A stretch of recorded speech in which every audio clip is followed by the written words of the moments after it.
In this lecture series, we will be discussing about how charged particles are accelerated in the astrophysical scenario. How do we know in the universe there are accelerators which is accelerating the charged particles? A strong evidence comes from the cosmic rays, the presence of extremely high energy particle in the cosmic rays that indicates there's somewhere else in the universe there's a very powerful accelerator which accelerates this charged particle. And another evidence is the presence of very high energy gamma rays. The detection of very high energy gamma rays from the nearby source like Crab Nebula or faraway blazars, all this indicates there are extremely high energy particles which are produce these gamma rays. So this gives an evidence there are cosmic ray accelerators. Now, these cosmic ray accelerators are quite different from the terrestrial accelerators. So we will see it how.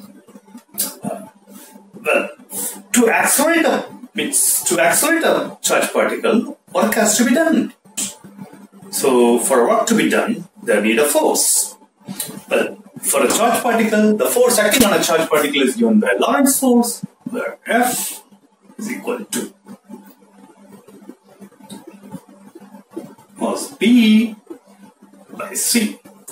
So where F is the force, Q is the charge of the particle, E is the electric field, and V is the velocity, B is the magnetic velocity of the particle, B is the magnetic field, and C is the velocity of light. We will be, in our entire lecture series, we will be using CGS units, not the SI units.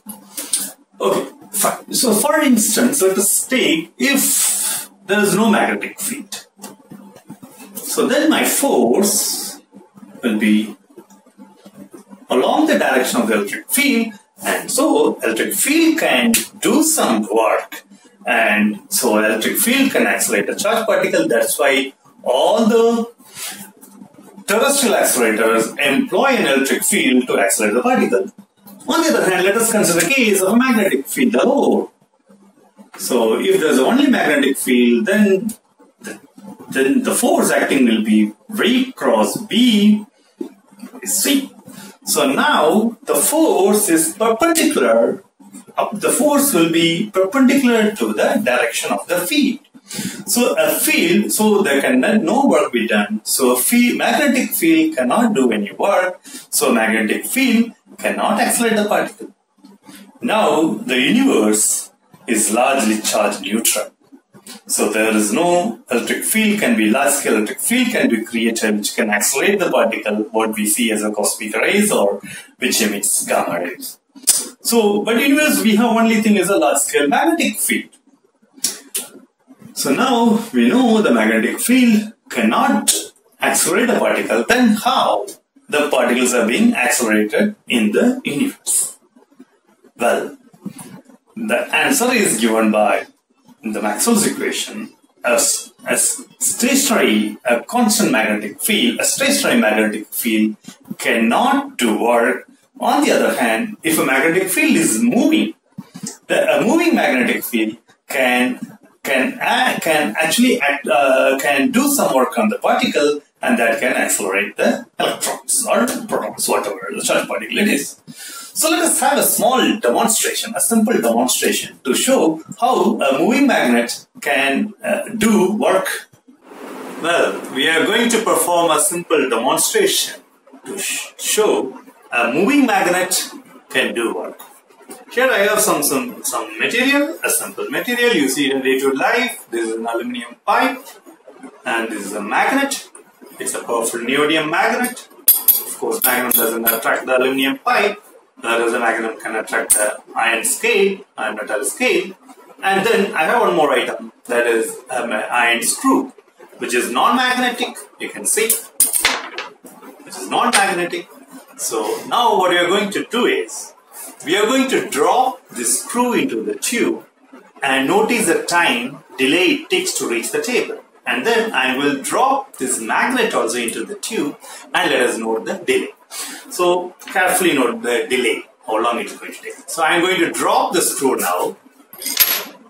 Can you hear the sound? The sound gives you an idea of how delay it takes. And now I am going to drop the magnet. So Notice the delay.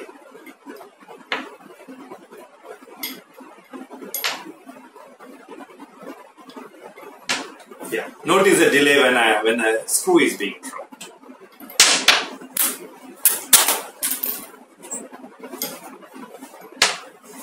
Yeah.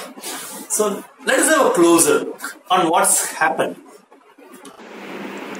As the magnet moves through the aluminum pipe, it induces an electric field which works against the motion, and therefore it slows down the fall of the magnet. That's why the magnet gets delayed, whereas when a screw it falls, it won't get delayed, reaches the table very fast. From this simple demonstration, we know a moving magnet can do work. So therefore, a moving magnet can be used to accelerate the charged particle, and that's what happening in the universe. A moving magnet creates electric field, and that electric field accelerates the charged particle to the energies what we receive them as in cosmic rays, or the particle which emits the gamma, very energy gamma rays.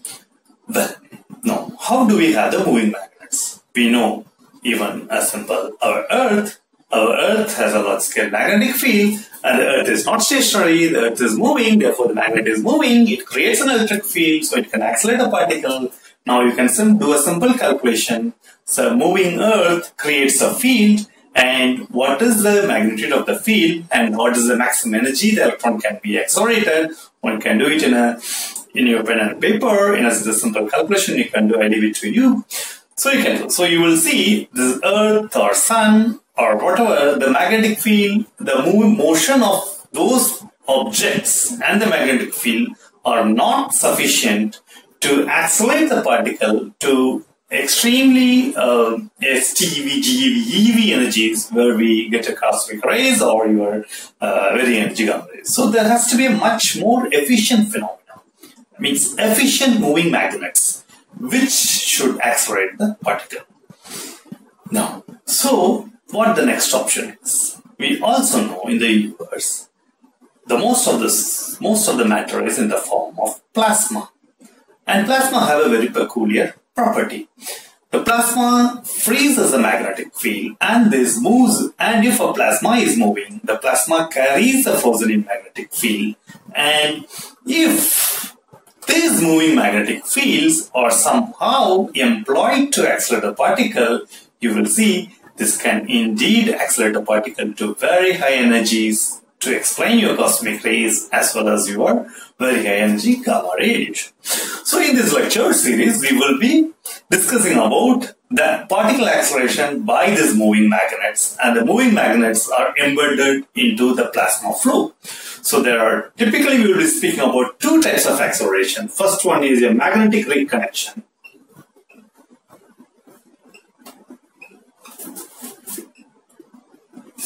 And the second one is a Fermi acceleration.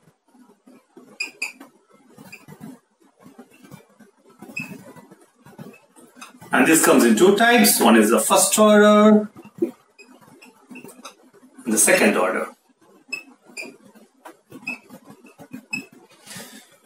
which was first proposed by Fermi, and this came out first, and the second order was first proposed, and then we came to know about the first order acceleration. We will see all this acceleration process one by one in the upcoming lectures. Thank you.